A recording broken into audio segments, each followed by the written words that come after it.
নমস্কার বন্ধুরা, আপনারা কেমন আছেন? আজকে আপনাদের নিয়ে এসেছি আমাদের ছোট্ট সবজি বাগানে। আজ আমরা করলা গাছ থেকে করলা তুলব। প্রথমে নিচেরগুলো তুলে নিচ্ছি, তারপর ওপরেগুলো তুলব।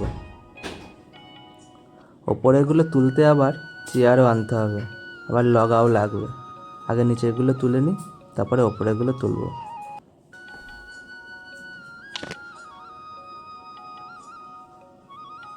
বৃষ্টি হয়েছে তো, এই জন্য গাছে জল ভরে রয়েছে।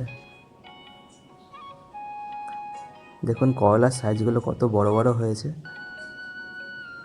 আমাদের বাড়িতে সবার যদি এরকম সবজি গাছ লাগিয়ে রাখা যায়, তাহলে নিজেদের বাড়িতে ফ্রেশ সবজি খাওয়া যাবে, আর বাজার থেকে খুব কমই কিনতে হবে।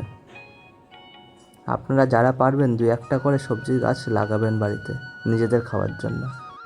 দেখুন কতগুলো করলা হয়েছে, আজকে আমাদের বাড়ির সবার হয়ে যাবে। আপনারাও লাগাবেন এরকম সুন্দর সুন্দর ফ্রেশ সবজি খাওয়ার জন্য।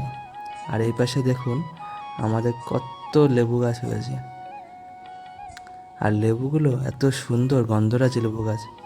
আর ভেতরে ভেতরে অনেক বড় বড় লেবু হয়ে রয়েছে। বৃষ্টি হয়েছে তো, জল আছে গাছে, এই জন্য যাচ্ছি না। আজকের মিনি ব্লগটি এই পর্যন্তই। ভালো থাকবেন, সুস্থ থাকবেন। দেখা হবে আরেকটি নতুন ভিডিওতে।